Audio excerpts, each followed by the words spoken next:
Everyone, good morning আর happy Sunday. কেমন আছো সবাই? আশা করছি সবাই খুব ভালো আছো, সুস্থ আছো।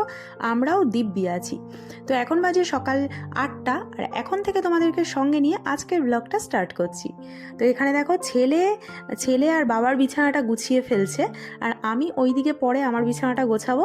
তো ও গোছাচ্ছে, তাই তোমাদের সঙ্গে ওটা একটু শেয়ার করে নিলাম যে ছেলে এখন বিছানাটাও গোছাতে শিখে গেছে। আসলে এই 1 বছর হলো একটু একটু করে অনেক কাজই করছে, বুঝেছো তো? মানে জল ভরা, বিছানা গোছানো, টুকিটাকি কাজ, জামা কাপড় তোলা, এইগুলো আর কি। তো ডান। এবার আমি যাব আমার ঘরের কম্বলটা গোছাতে। আর আমার ঘরের বিছানা তো একটুও ঘাঁটাঘাঁটি হয় না। আর এরা কিন্তু বাবা ছেলে যেখানে শোবে সেখানটা একেবারে আবর্জনায় পরিপূর্ণ হয়ে যায়। মানে গেঞ্জি থেকে শুরু করে সব কিছু খুলে ফেলে। প্রথমে সব কিছু পরে শোয়, তারপরে পরে আস্তে আস্তে মাঝরাতে সব কিছু খুলে ফেলে। ওদের শীতকালেও রেহাই নেই, গায়ে কিছু থাকে না, মানে শোয়ার সময় আর কি। আর এদিকে আমি আমার বিছানাটা গুছিয়ে ফেলছি। গোছানো হয়ে যাওয়ার পরে এখন আমি চলো ভাতটা সব করে বসিয়ে দেবো। আজকে তাড়াতাড়ি রান্নাবান্না করে নেবো, কিন্তু প্রত্যেক রোববারই ভাবি তাড়াতাড়ি করে নেবো, কিন্তু রবিবার কাজটা এতটা বেশি থাকে, মানে খুচখাচ কাজগুলো, যে তাড়াতাড়ি রান্নাটা আর আমার কোনোদিনই হয়ে ওঠে না। তাও অন্যান্য বাড়ির তুলনায় তুলনামূলক তাড়াতাড়ি হয়, কেননা অন্যান্য বাড়িতে যেমন সেই 4টের সময় ভাত খাওয়া হয়, 3টের সময় ভাত খাওয়া হয়, আমাদের বাড়িতে মানে 1:30 থেকে 2টোর মধ্যে সব কিছু কমপ্লিট হয়ে যায়। তো এদিকে আমি ভাতটা বসিয়ে দিচ্ছি, আর চিকেনটাও বাবা বার করে রেখে গেছে আর কি, অভিক। আর সেটা ধুতে হবে, কিন্তু আমার না মাছ মাংস ধোয়াতে একটু অ্যালার্জি, মানে ভালো লাগে না আমার একদম ওই রক্ত, মাছের গন্ধ, আঁশ ফাঁস ঘাঁটতে। এখন আর খেতেও ভালো লাগে না, আর করতেও ভালো লাগে না। আগে খেতে ভালোবাসতাম, কিন্তু করতে ভালো লাগতো না। যাই হোক, ভাতটা বসিয়ে দিয়ে আমি এখানে 1 কাপ গরম গরম চা খেয়ে নেবো। সকালবেলা চাটা না, আমার কিন্তু চায়ের নেশা নেই, কিন্তু অভিকের পাল্লায় পড়ে সকালে 1 কাপ বিকালে 1 কাপ চা না খেলে মনে হয় যেন কি খাইনি, খিদে পাচ্ছে, এরকম একটা মনে হয়। তো চা খেয়ে ফুল এনার্জি নিয়ে কাজবাজ শুরু করব, চলো।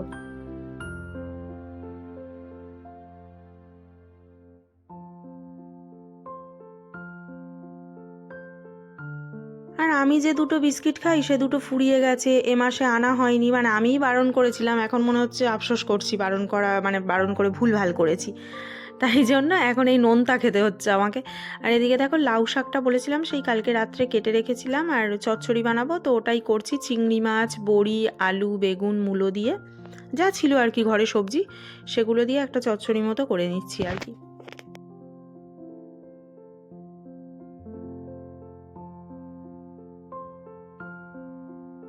চিকেন বানাবো যে, তার তো আদা রসুন সবই ছাড়ানো ছিল, শুধু মানে বেটে নিলেই হয়ে যাবে মিক্সিতে। আর এদিকে না আমি শুধু আদাটা আগে নিরামিষ করে বেটে নিচ্ছি, মানে এটা নিরামিষে রাখবো। বেশি করে একটু বেটে রাখলাম, তার কারণ কালকে থেকে তো ফুল স্কুল চালু হয়ে যাবে পুরো। আর ভোরবেলা উঠে 7 দিনের মধ্যে 6 দিনই ভোরবেলা উঠে রান্না সপ্তাহে। তাই জন্য ভোরবেলা ওরকম একটু একটু করে বাটনা বাটতে মোটেই ইচ্ছে করে না, আর বাটনা বাটা ওইভাবে ভালো হয়ও না। তাই জন্য আমি একেবারে আদাটা বেটে স্টোর করে নিলাম। আদাটাই সাধারণত লাগে, আমরা রসুন খুবই কম খাই। ওই মানে মাছ মাংস ছাড়া রসুনটা অন্যান্য কিছুতে খাওয়া হয় না তেমন।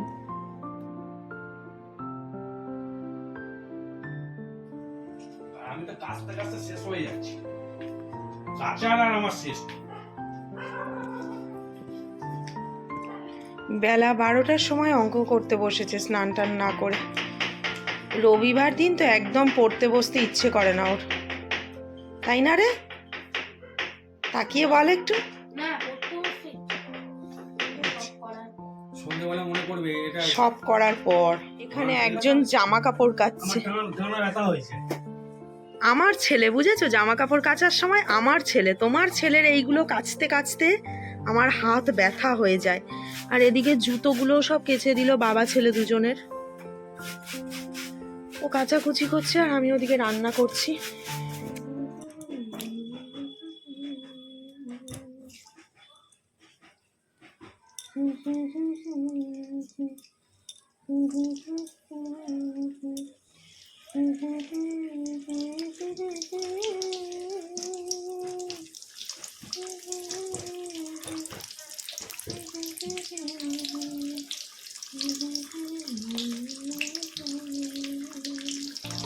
আমি এরকম রান্না করতে করতে গুনগুন করি বলে আগে আমাকে শুনতে হতো যে কিসের এত ফুর্তি মনে, রান্না করতে করতে আবার গান কিসের গুনগুনানি, বুঝলে? সবটাতে সমস্যা আমাদের।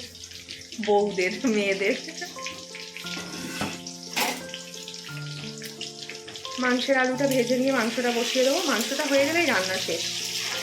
শাকটাও হয়ে গেছে আর ভাতটাও হয়ে গেছে। এবার এই দেশি মুরগি, এটা দেশি মুরগির ঝোলটা হলে হয়ে যাবে। এটা বারাসাত থেকে নিয়ে আসা হয়েছিল, ফ্রিজেই ছিল এই কদিন। শরীরটা খারাপ ছিল বলে রান্না করতে পারিনি, আজকে করছি।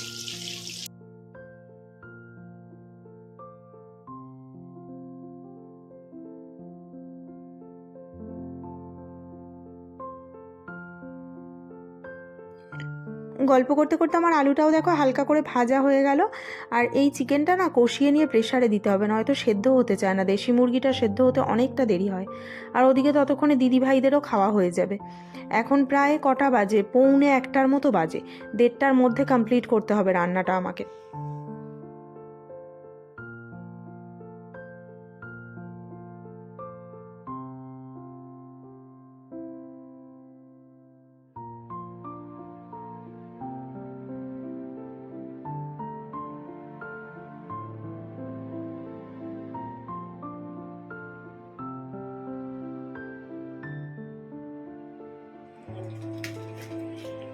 মা এই 12:30টার সময় ক্লাসিক লাচ্চা বান টিফিন করছে।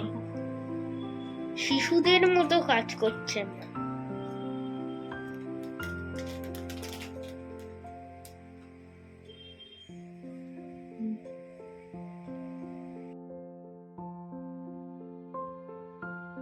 অনেক দিন বেশ ছুটি ছুটি আমেজ ছিল, ঘরে বসে বেলা পর্যন্ত ঘুমিয়ে আহা শীত পুরো উপভোগ করে ফেললাম, মানে ল্যাদ খেয়ে খেয়ে। আর এখন যেই 365 দিনের স্কুল চালু হয়ে গেল আবার, মানে প্রতিদিন ওঠো, সপ্তাহে 6 দিন, সোম থেকে শনি উঠে স্কুলে যাও। আর ওঠো মানে ভোর 5টায় ওঠো, একবার অভিককে 4টে করে রুটি বানিয়ে দাও, দিয়ে আবার এক প্রস্থ শুয়ে পড়ো ঘন্টাখানেকের জন্য, আবার ওঠো 6:30 নাগাদ, উঠে আবার বাদবাকি রান্না করো, স্নান করো, রেডি হও, স্কুলে যাও। মানে চরম ব্যাপার যাকে বলে। তো এই রুটিন চলে এলো, ভালো লাগে না। আর যাই হোক, সেটা তো করতেই হবে, ভালো না লাগলেও করতে হবে। ছেলের ক্লাস 7 হয়ে গেল, এখন তো আর অত কথায় কথায় কামাই বা গাফিলতি দিলে হবে না সব কিছুতে। আর এদিকে দেখো আমি প্রেসারে দিয়ে দিলাম, তার সঙ্গে একেবারে গরম মশলাটাও দিয়ে দিলাম আর কি। আর আমাদের বাড়ির সবাই না দেশি মুরগিটা খেতে খুব ভালোবাসে, মানে ওই ব্রয়লার বা পোলট্রি যাই বলো না কেন, আমি যদিও বুঝি না এগুলো, শুধু নামগুলোই শুনেছি। ওগুলো মানে সবসময় হয় তো, তাই জন্য দেশিটা পেলে সবাই খুব খুশি হয়ে যায়। আর এদিকে আমি একটাই সিটি দিয়ে নিয়েছি, তাতে করে ভালোভাবেই সেদ্ধ হয়ে গেছে। এবার আমি দিদিভাইদেরটা তুলে আগে অভিক দিয়ে আসবে ছুটে গিয়ে, নয়তো ওদের খাওয়া হয়ে যাবে দেখবো।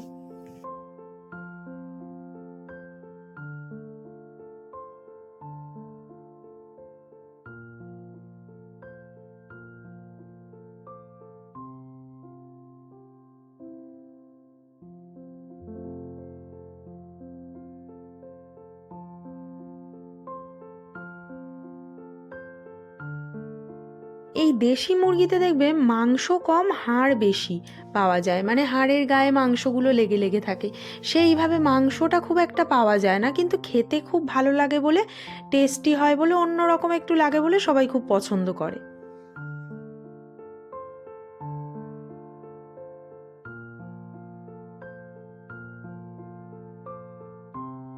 অভিক গেল দিদিভাইদের বাড়িতে তরকারিটা দিতে, আর আমি এদিকে গ্যাসটা পরিষ্কার করে মুছে নিচ্ছি। আমারও স্নান হয়নি, আজকে শ্যাম্পু করার আছে, তো আমিও যাব, কিন্তু 1:30 বেজে গেল।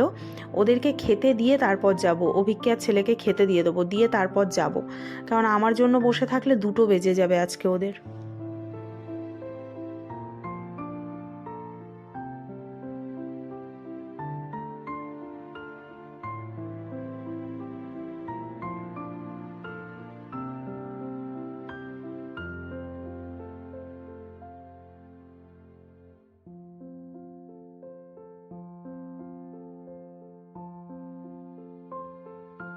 ওদের দুজনকে খেতে দিয়ে দিয়েছি, 1:30 বেজে গেছে। এবার আমি যাব স্নানে, রান্নাঘরটাও পরিষ্কার হয়ে গেছে দেখো, গ্যাস ট্যাস মুছে নিয়েছি। এবার আমি স্নান করে তারপর খাবো।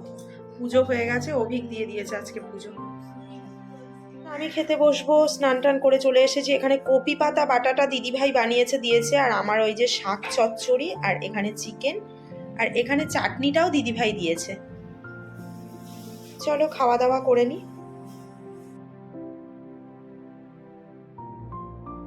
আমি আবার খেতে বসে মানে সানডে সাসপেন্স শুনতে আমার ভীষণ ভালো লাগে, খেতে বসে ছোট ছোট গল্পগুলো। তো তোমাদের জন্য এই ভিডিওটা টুক করে শ্যুট করে বাকি টাইম তো আর পুরোটা খাওয়া তো আর দেখাবো না, তাই জন্য বাকি টাইমটা সানডে সাসপেন্স শুনে খেলাম, তারপর উঠে যাওয়ার সময় আবার একটু নিলাম, এইভাবে ভিডিওটা নিয়েছি জানো তো।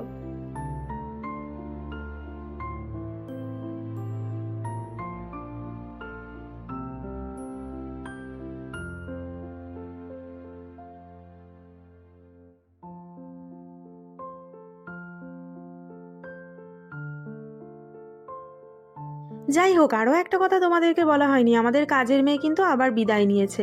ও না 800 টাকায় রাজি হয়েছিল কাজ করার জন্য, এবার 1 মাস কাজ করে বলছে ওটা একবারে 800 থেকে 1200 করে দিতে হবে, তা না হলেও কাজ করবে না।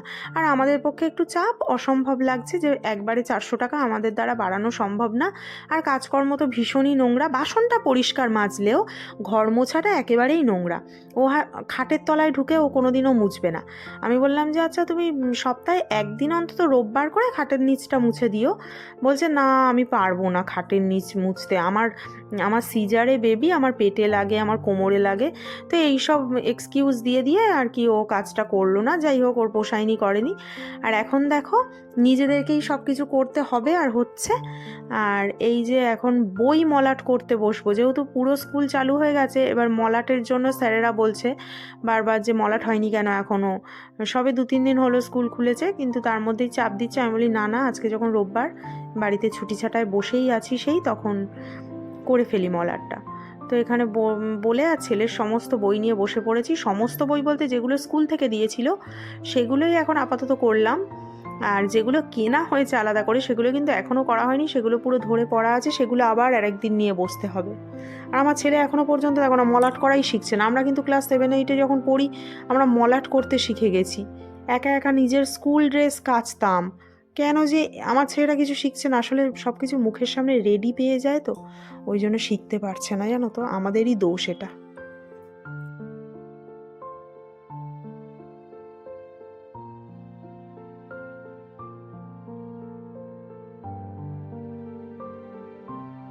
যাই হোক বন্ধুরা, প্রতিদিনের মতো আজকেও তোমাদেরকে বলে দিই, আমার ভিডিওগুলো যদি তোমাদের ভালো লেগে থাকে বা এই ভিডিওটি যদি তোমাদের ভালো লেগে থাকে তাহলে প্লিজ একটা লাইক আর একটা কমেন্ট করো। তোমাদের কমেন্ট আমার মানে দেখতে ভীষণ ভালো লাগে, আমি মোটিভেট হই। আর যদি ভালো লাগে তাহলে সাবস্ক্রাইব করেও পাশে থাকতে পারো। তো আজকের ভিডিওটা এই পর্যন্তই। সকলে খুব ভালো থেকো, সুস্থ থেকো, টাটা।